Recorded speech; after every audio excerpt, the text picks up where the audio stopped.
Hello, let's discuss anthropology.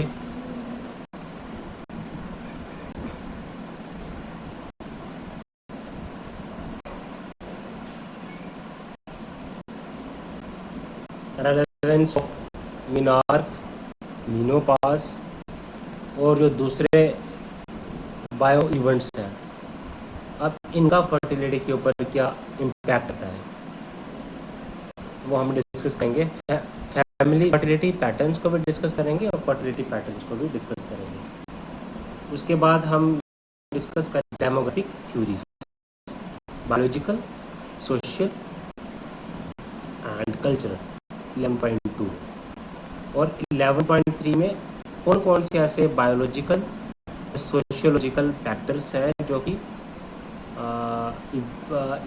Effect करते हैं fertility को, फिकंडिटी को, नेटिलिटी को, मोर्टेलिटी को। ओके, तो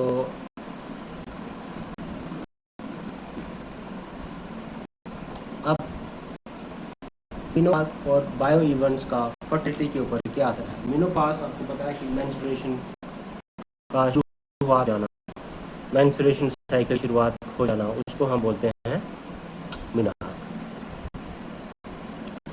तो मीनोपास और मीनोपास की प्रोडक्शन कैपेसिटी जो है वो ख़त्म हो जाती है फीमेल्स में। ओके, तो मीनोपास और मीनोआर्क के पीरियड जो बीच में जो टाइम पीरियड होता है वो होता है रिप्रोडक्टिव एज हुई है फीमेल्स में। ओके, तो ये इम्पॉर्टेंट जो है माइलस्टोन है, एबिलिटी होती है ह्यूमन की टू बियर चिल्ड्रन, जिसको हम बोलते हैं फिकंडिटी, कि कितनी एबल है वुमन की चिल्ड्रन को बियर करना, दैट इज कॉल्ड फिकंडिटी। अब इसका रिलेवेंस तो बहुत ज़्यादा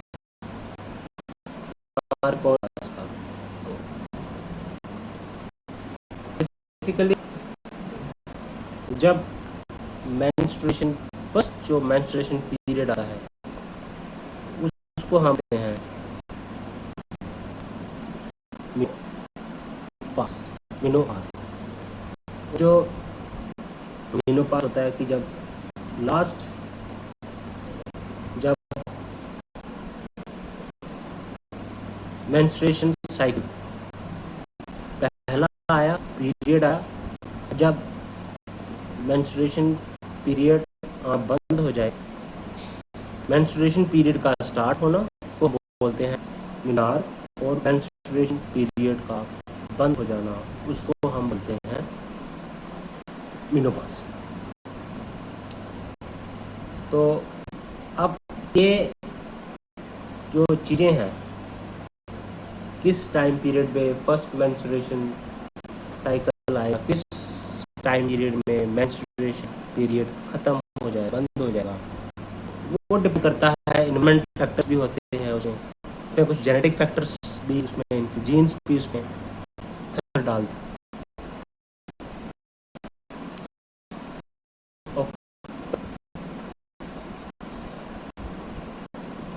इसका कुछ रेलेवेंस, कल्चरल रेलेवेंस भी होता है, क्योंकि इसके साथ कुछ रिचुअल सिस्टम्स सोसाइटी में डिफरेंट, चाहे वो मेन स्ट्रीम सोसाइटी हो, चाहे वो ट्राइबल सोसाइटी हो, अपने उसमें डिफरेंट इसमें रिचुअल्स फेस्टिवल्स किए जाते हैं।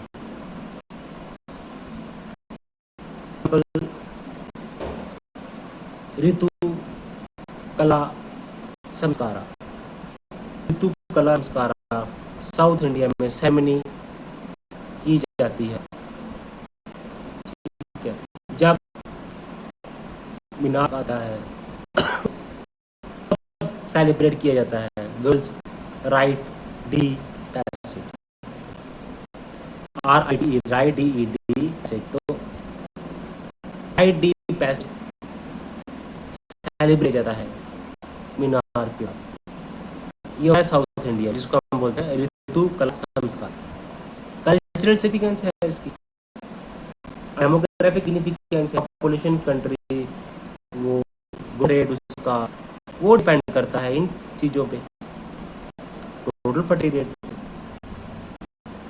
गवर्नमेंट को पॉलिसी मेकिंग में गाइड करता है मिनोवार के पास कि किस तरह से फैमिली प्लान करनी है, कंट्रोल कैसे करना है। तो बायोलॉजिकल भी इसकी इवेंट्स है कि कब वुमेन में कैपेसिटी आती है चिल्ड्रन ब्रेक करने। कल्चरल इसका सिग्निफिकेंस है कि फेस्टिवल्स की तरह मनाया जाता है, रिचुअल्स किए जाते हैं। डेमोग्राफिक भी सिग्निफिकेंस है, गवर्नमेंट के लिए सिग्निफिकेंस है। तो अब मिनोवार क्या होता है? फर्स्ट मेंस्ट्रुएशन पीरियड को हम मिनोवार कहते हैं, और जब मेंस्ट्रुएशन स्टॉप हो जाती है और जो हार्मोन्स होते हैं, रिप्रोडक्टिव हार्मोन्स, वो स्लो हो जाते हैं, उसको बोलते हैं मेनोपॉज। तो ये बेसिकली बिगिनिंग है और एंड है वुमेन्स रिप्रोडक्टिव साइकिल का। ओके,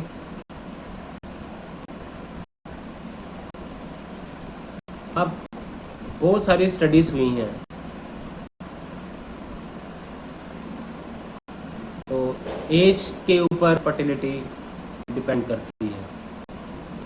ओके, अब ऐसा कहा जाता है कि फर्स्ट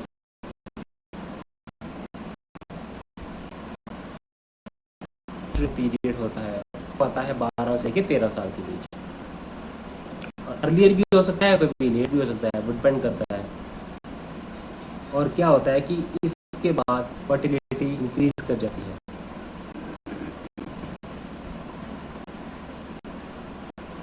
ओके, तो अब अर्ली टीन और लेट फर्टिलिटी सबसे ज़्यादा होती है, ऐसा कहा जा रहा है। 12-13 के बीच फर्टिलिटी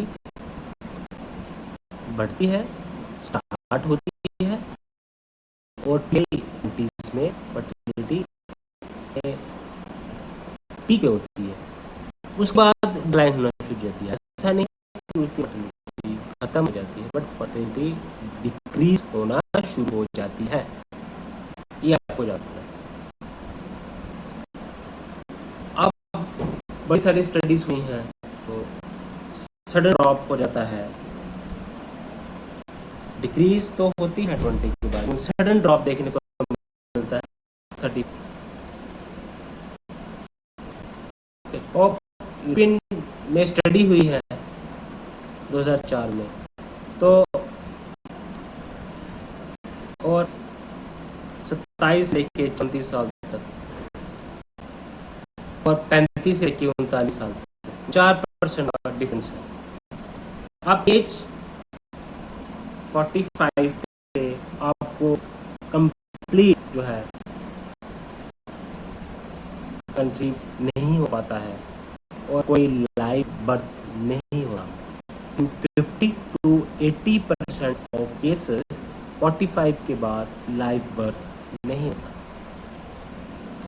उसके बाद हम होता है बस, इसमें होता है मेंस्ट्रुएशन पीरियड ऑफ हो जाना, सी सेजन हो जाना, ऑफ पीरियड। तो ये आपको 40 से 50 के बीच में देखने को मिलता है। 45 के बाद तो मुश्किल है। तो इसको हम बोलते हैं मेनोपॉज। किसने इंट्रोड्यूस किया था? ये इंट्रोड्यूस किया था EH किश किस किश किश ने इसको इंट्रोड्यूस किया था, बताया था। तो अब डिफरेंट कैसे वेरी करती है। आप यूरोपियन में आपको 12.5 साल ये देखने को मिलती है मेनोपॉज, और रशियन में आपको 15.5 साल के बीच भी आपको देखने को मिलती है। अब north American girls, European girls आपको 12.5 साल तक ये मेनोपॉज देखने को मिलता है। US एस्किमोस है, उसमें आपको ये 13.5 साल के बीच में देखने को मिलता है। ओके, तो अब एशियन गर्ल्स में रेंज करता है 12 से 12.5 साल से लेके 18.5 साल तक, नेपाल लेट आता है, सिंगापुर 12 साल, और में 12.5 साल से 28.5 की उम्र की आपको मिलता है। और यूरोप में 12.5 साल देखने को मिलती है, यहाँ पे मीनार स्टार्ट हो जाता है। नॉर्थ अमेरिका में भी आपको 12.5 बाद जो है वो मीनार स्टार्ट हो जाता है। हम क्रॉस कल्चरल स्टडीज को कर रहे हैं। तो क्या है, मीन एज है वो डिक्लाइन हो रही है, कम हो, जल्दी आ रहा है हम लोग। अब वर्ल्ड वाइड एवरेज क्या है वो तो एस्टिमेट करना एक्यूरेटली डिफिकल्ट है, क्योंकि ये वेरी करता है कि डिफरेंट रेस में, एथनिक सिटी में डिफरेंट रेस करता है। तो अब वर्ल्ड एवरेज बात करें तो 13 एज में फिजियोलॉजिकल चेंजेस आते हैं, अप्रोचेस क्या क्या है स्टडी करने की, है ना, वो हम देख रहे हैं। ओके,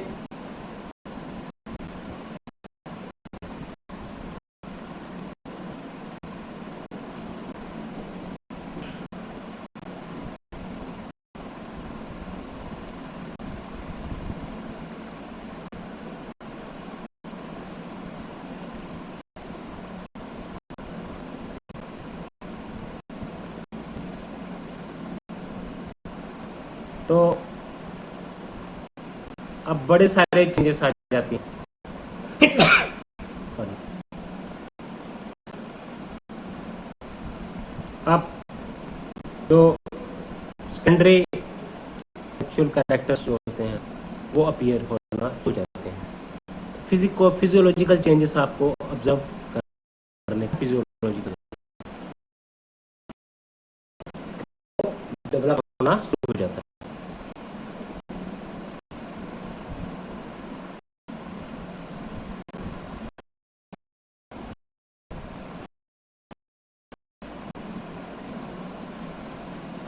तो क्या चेंजेस आती हैं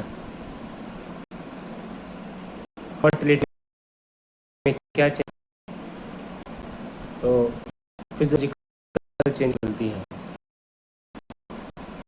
ओके, तो अब होता क्या है,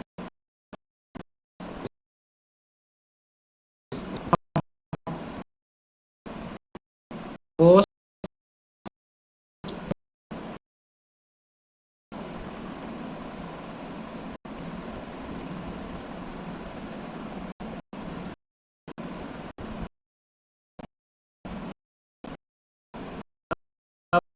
है, फर्स्ट मेंस्ट्रुएशन से पहले कुछ ओवुलेशन करती हैं। कई बार होता है बिना का ओवुलेशन हो रही है, या कुछ तो पहले भी ओवुलेशन करती हैं।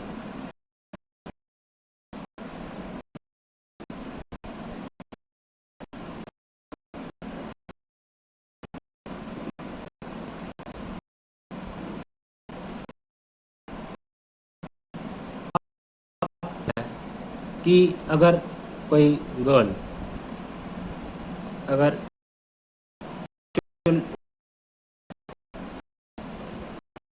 कर तो कंसीव नहीं होगा, एंड जो है वो प्रेगनेंसी खत्म नहीं होती।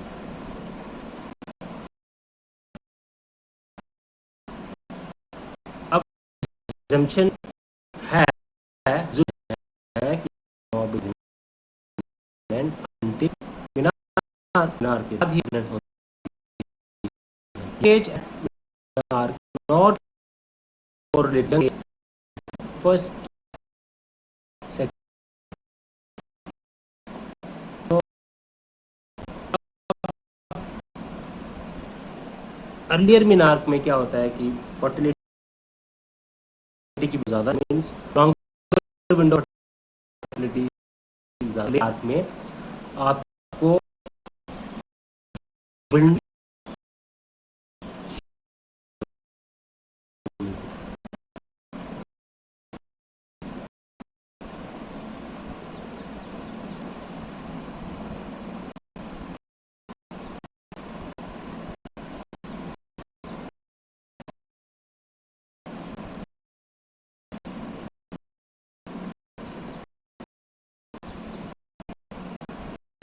आप फिर हमें देखें। मीनार का मतलब ये नहीं है कि गई है ना, तो क्या है कि मीनार मीन पहले जो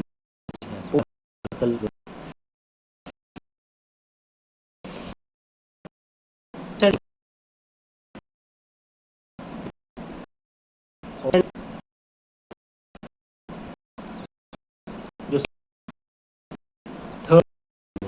पे ओवुलेशन होती है और 6% जो है ओवुलेशन होती है। ये जो 80 फर्स्ट ईयर में 80% देखने को, थर्ड ईयर आप सिक्स्थ ईयर में आपको 10% देखने को मिलती है ओवुलेशन। तो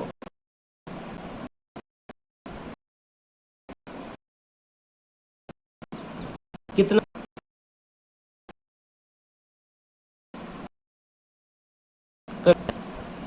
पैटर्न क्या है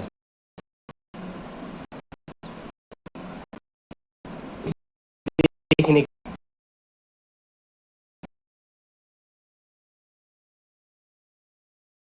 की है हमें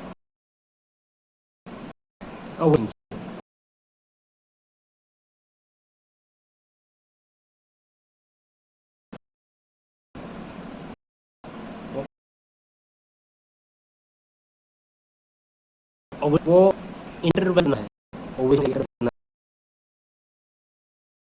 है,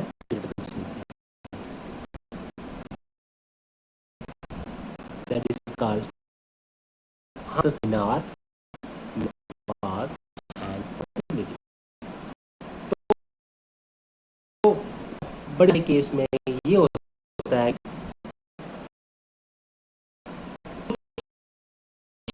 ओवुलेशन हो पहले ही फर्स्ट मेंस्ट्रुएशन पीरियड,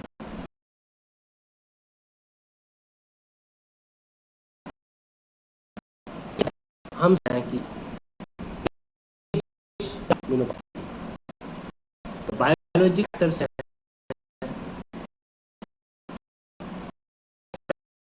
हम डेटा कर सकते हैं, हम लॉन्ग डेटा हम सर्च करते हैं, पता चलता है डेटा करते हैं, रिजल्ट डेटा हम ये अब इसको जो है वो स्टेज पे अपनी है इसकी मदद ने मीनार को अचीव किया था। पर्टिकुलर मीनार जो है असम की जो गर्ल है वो उनकी मीनार 10.2 ईयर्स।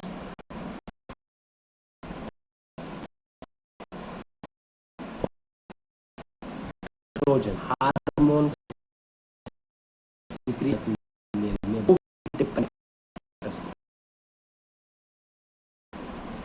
एस्ट्रोजन की जो सिक्रीशन है वो भी डिपेंड करती है गेहूं पर। फैक्टर्स हैं, अब सोशल एंड न्यूट्रिशनल फैक्टर्स। आप न्यूट्रिशन अगर अच्छा है तो न्यूट्रिशन के डिले हो जाता है, एक्सरसाइज की वो भी डिले हो जाता है, डायबिटीज हार्ट की प्रॉब्लम हो उसमें भी हो जाता है।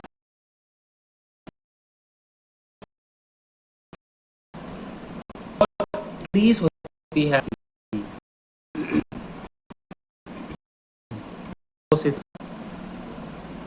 After the onset of menstruation.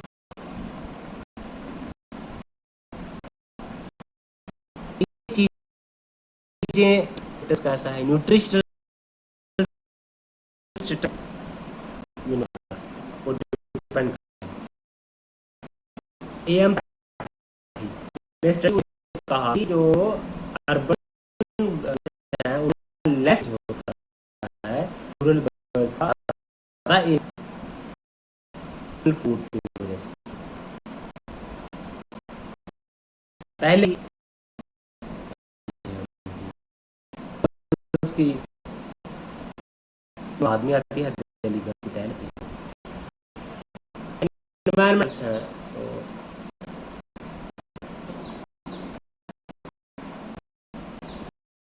ज़्यादा इतना ज़्यादा इफेक्ट नहीं होता, होता है बट इतना ज़्यादा नहीं होता, क्योंकि हम देखते हैं यूरोपियन ऐसे तो उनमें एक पॉइंट या फिर जो है मीनार डिफरेंट क्लाइमेट मेरे यूरोपियन में सेम तो क्लाइमेट का इतना असर नहीं होता।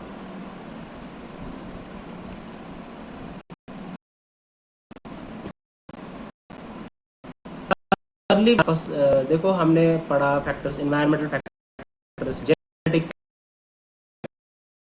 फैक्टर्स हैं। अब कुछ इसके साथ टैबूज भी हैं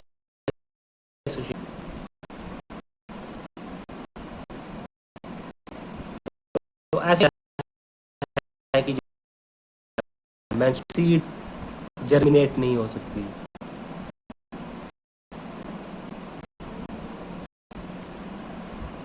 ओके तो आप आइसोलेट किया जाते हैं मेंस्ट्रुएशन टाइम के पीरियड में, तो ये कुछ मिथ्स हैं। ये मैं जो है वो आप बड़ा ही अच्छे तरीके से स्टिग्मा है ओपन कंफर्टेबल बात ओपन तो सोशल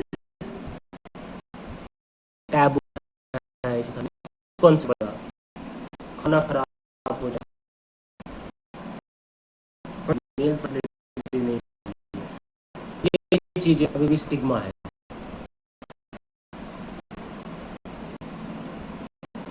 आप बहुत सारे इश्यूज कंसर्न है मेंस्ट्रुएशन किए जाते हैं, उनको आइसोलेट कर दिया जाता है, एसेस नहीं होता है रूरल एरिया में। प्रॉब्लम के लिए sexual and reproductive health programs हैं, वो हरना चाहिए उसको चाहिए में देना चाहिए तो अवेयर इसके बारे में। ये इश्यूज उनको फेस करते हैं।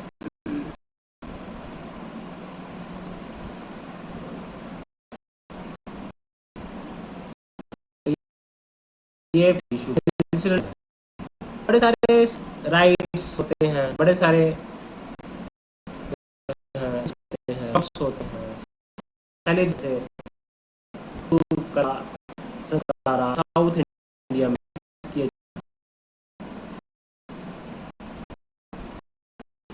तो जब मेरा फर्स्ट मेंस्ट्रुएशन आता है तो रिचुअल्स को कंप्लीट किया जाता है। आप पोस्ट होता है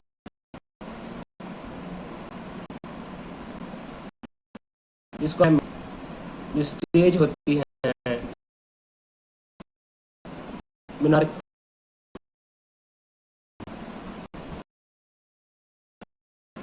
तो there are rites of passage, rites की हैं जो सेमिनार इंडिया में होता है।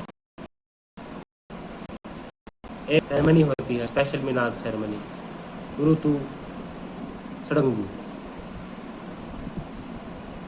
तो रिलेटिव्स के द्वारा आई किया जाता है,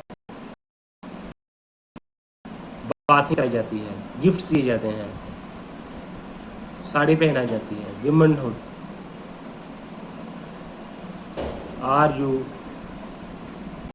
RUTHU ऋतु सड़ंगू, SADANGU, RUTHU ऋतु सड़ंगू, SADANGU सड़ंगू, या फिर ऋतु कला संस्कार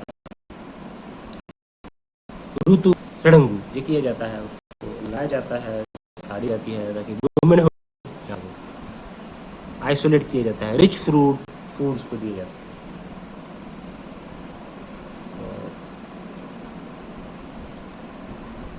अब क्या होता है जापान में, ऐसा अगर हो, फर्स्ट पीरियड जब आता है उसको, तो रेड कलर्ड राइस खाए जाते हैं, बीन्स खाई जाती हैं।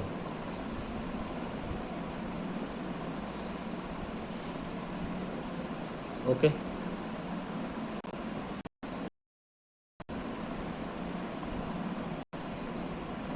तो जापान में इस तरह से होता है। मोरक्को में सेलिब्रेशंस होती हैं।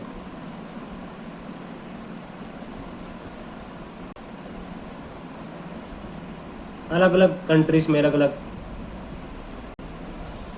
अब जैसे टीम एक नाइजीरिया में रहने एक 4 लाइंस बना दी जाती हैं abdomen में।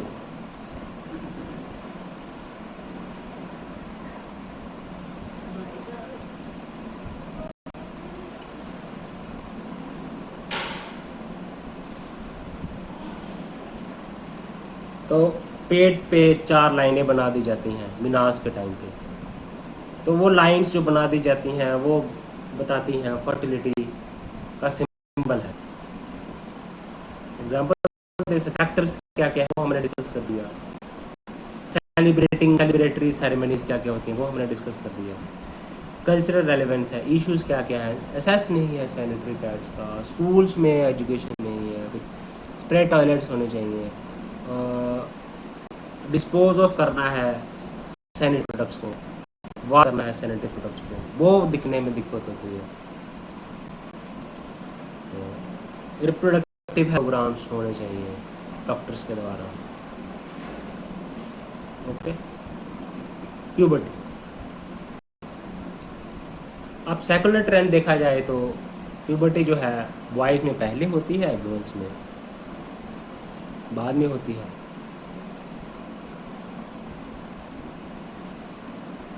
ओके, तो लार्ज साइज का हो जाना, एक्सेलरेशन हो जाना, मैच्योरिटी आ जाना, उसको हम बोलते हैं मीनार। तो मीनार को हमने फैक्टर्स को डिस्कस किया, हमने रेलेवेंस को डिस्कस किया। हम करेंगे मीनार। अब मीनोपास क्या है? ये होता है पीरियड जब मेंस्ट्रुएशन स्टॉप हो जाता है और वो चाइल्ड पैदा नहीं कर सकती। तो ये होता है टिपिकली 45 से ऊपर, 49 से लेकर 52 ईयर्स के बाद। तो ये ऑपोजिट है मीनार। पीरियड स्टार्ट होता है और पीरियड जो है वो ख़त्म होता है।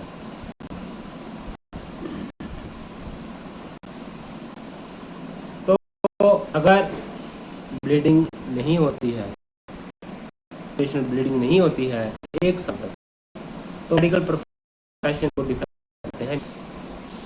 तो ये अलग अलग जगह में अलग अलग थ्योरीज हैं, अलग अलग व्यूज हैं।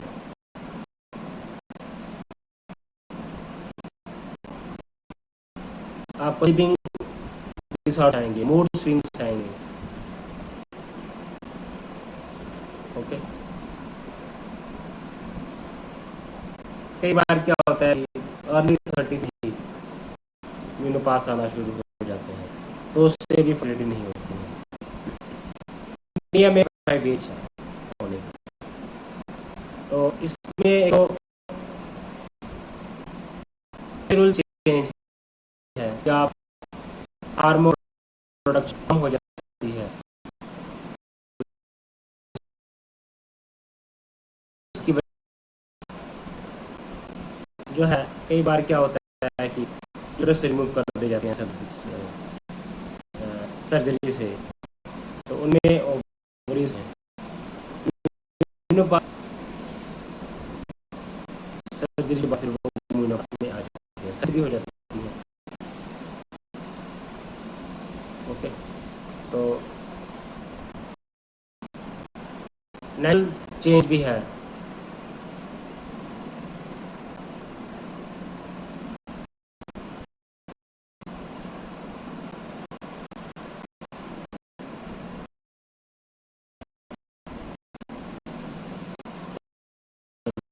डाटा की वो थिंग्स देखने को मिलते हैं, स्लीपिंग डिसऑर्डर मिलता है, हार्मोन हो जाते हैं, रिड्यूस हो जाते हैं,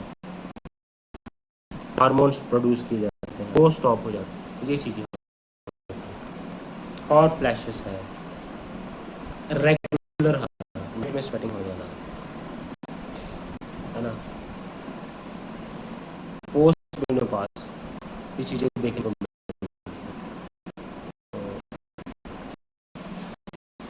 एस्ट्रोजन लेवल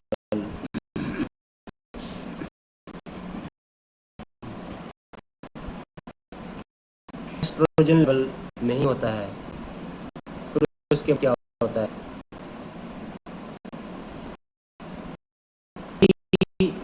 पास आता है, पैरी पास जिस है इसकी पास।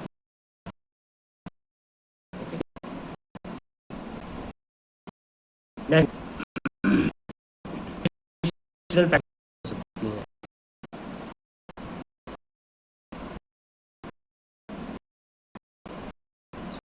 जल्दी हो जाती है, लाइफस्टाइल, स्मोकिंग, फूड खाना,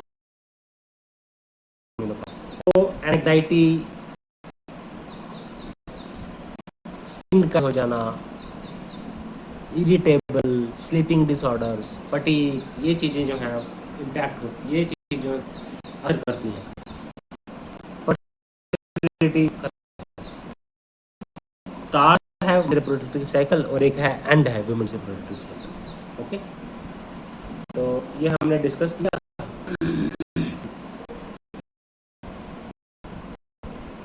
देन कम्स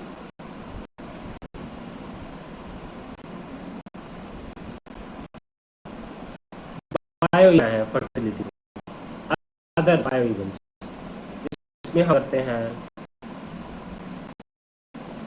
कॉन्ट्रासेप्शन। जब मेंस्ट्रुएशन साइकिल आ जाता है तो कंसेप्शन को रोकने के लिए हम कॉन्ट्रासेप्शंस का इस्तेमाल, कॉन्ट्रासेप्शन प्रैक्टिसेस जो है वो अफेक्ट करती है फर्टिलिटी को, क्योंकि कंसेप्शन के चांसेस जो है वो कम हो जाते हैं। ओके, उसके बाद आता है अब अबॉर्शन से क्या होता है, प्रेगनेंसी को हम टर्मिनेट करते हैं, फेकंडिटी नहीं, कौन सा गया, अबॉर्शन गया, स्टेरिलाइजेशन हो गया। स्टेरिलाइजेशन में हम क्या करते हैं, अबॉर्शन में फेकंडिटी इफेक्ट नहीं होता, लेकिन स्टेरिलाइजेशन में फेकंडिटी को ही एलिमिनेट करते हैं स्टेरिलाइजेशन से। तो अदर बायो इवेंट्स में हमने कॉन्ट्रासेप्शन पढ़ा, स्टेरिलाइजेशन पढ़ा, अबॉर्शन पढ़ा, 3 चीज़ें आपने एक्सप्लेन करनी है। तो बहुत सारी एक्टिविटीज़ होती हैं, है ना, चिल्ड्रन को पैदा करने के लिए, तो उसको हम बोलते हैं फर्टिलिटी। ओके, तो फैक्ट कॉन्ट्रासेप्शन है, अबॉर्शन है, स्टेरिलाइजेशन है, पूरी स्टडी ज़रूरत है, क्योंकि फैमिली स्मॉल होनी चाहिए, पॉपुलेशन शुड बी, तो ये फैक्टर्स का हम करते हैं इस्तेमाल। ओके, अभी हम बात करते हैं फर्टिलिटी पैटर्न्स, फर्टिलिटी डिफरेंसेस की।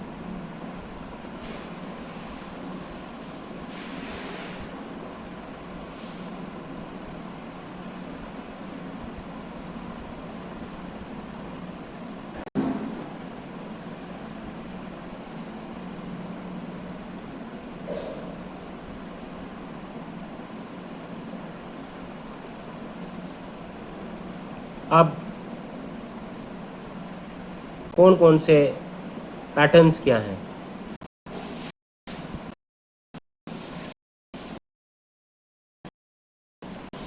लेवल अलग होता है, different sections of the society में अलग अलग होता है, उसको हम बोलते हैं फर्टिलिटी पैटर्न।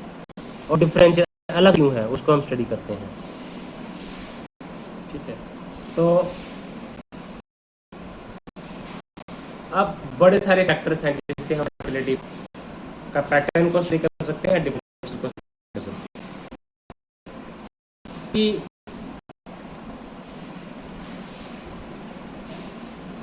इकोलॉजिकल, अर्बन में फर्टिलिटी अलग है, रूरल में फर्टिलिटी अलग है, रीजनल डिफरेंसेस भी आते हैं फर्टिलिटी में, डिफरेंट स्टेट्स में, डिफरेंट यूनियन टेरिटरीज में आपको रीजनल डिफरेंशिएशन। अब सहारिया जो है मध्य प्रदेश में रहने वाले, उनमें माल न्यूट्रिशन बहुत देखा जाता है, तो उनमें अर्ली मेनोपॉज आ जाता है, फर्टिलिटी लो होती है। एज इन मैरिज, तो अगर क्या हो, फर्टिलिटी अगर लेट मैरिजेस होगी तो फर्टिलिटी रेट कम होगा। सोशल कस्टम्स हैं, पैट्रियार्कल फैमिलीज हम की तरफ बोलते हैं कि मेल चाइल्ड की चाहिए, उससे क्या होता है कि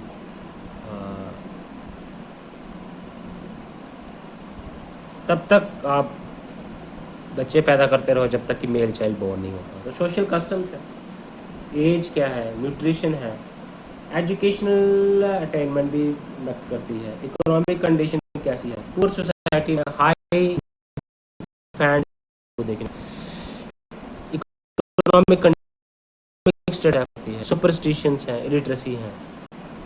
अब कुछ सोसाइटीज में कहा जाता है वाइफ अगर एम्प्लॉयमेंट तो cast.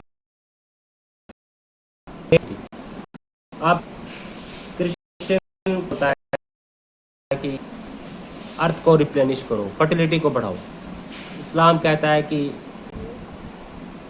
Mary a woman who holds her extremely dear, और रिच हो, फ्रूटफुल हो, ज़्यादा से ज़्यादा बच्चे पैदा हो। अब हिंदुइज्म क्या करता है, बोलता है कि ब्राइड है ऑफ गुड और फॉर्चुनेट चाइल्ड एक मदर है, 10 बच्चे करो।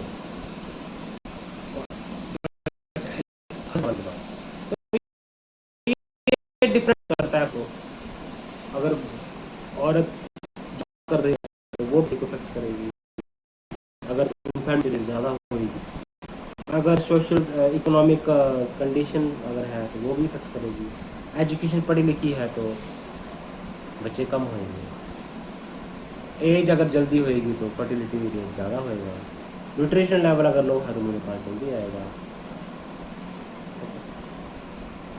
तो हमने फर्टिलिटी पैटर्न्स, फर्टिलिटी डिफरेंशियल्स को भी स्टडी किया।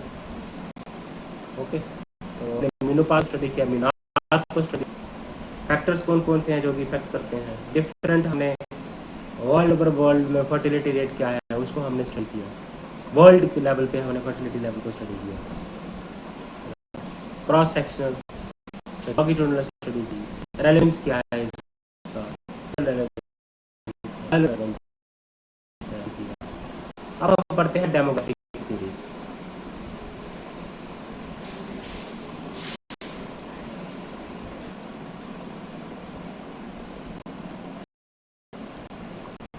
तो हम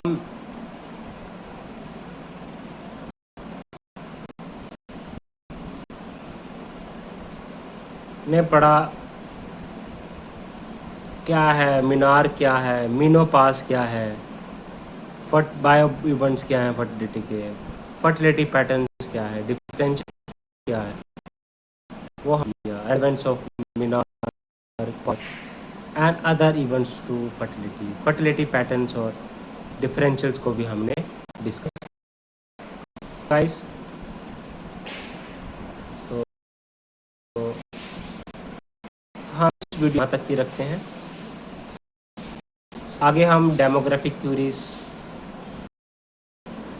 फिर फैक्टर्स कौन कौन से हैं जो कि फेकंडिटी, फर्टिलिटी, नेटैलिटी, मोर्टेलिटी को इफेक्ट करते हैं, वो पढ़ेंगे नेक्स्ट वीडियोस में।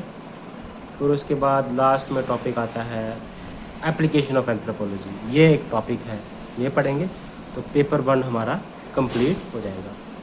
ठीक है, उसके बाद हम पेपर 2 को स्टार्ट करेंगे और साथ में पेपर 1 में वैल्यू एडिशंस करते जाएंगे। इसको केस स्टडीज़, मैं कोई 300 केस स्टडीज़ बनाऊंगा जो कि आपके साथ में शेयर करूँगा। आप ठान लो तो कोई भी चीज़ इम्पॉसिबल नहीं है। आप कहाँ से स्टार्ट कर रहे हो, स्क्रैच से स्टार्ट करो। जहाँ आप अच्छा इंग्लिश बोल लेते हो, आपने एमएससी की है एंथ्रोपोलॉजी की, आपने डॉक्टरेट डिग्री की है एंथ्रोपोलॉजी की, जहाँ एक जो है वो स्क्रैच से स्टार्ट कर रहा है, अगर स्क्रैच से स्टार्ट करने वाले की अप्रोच अगर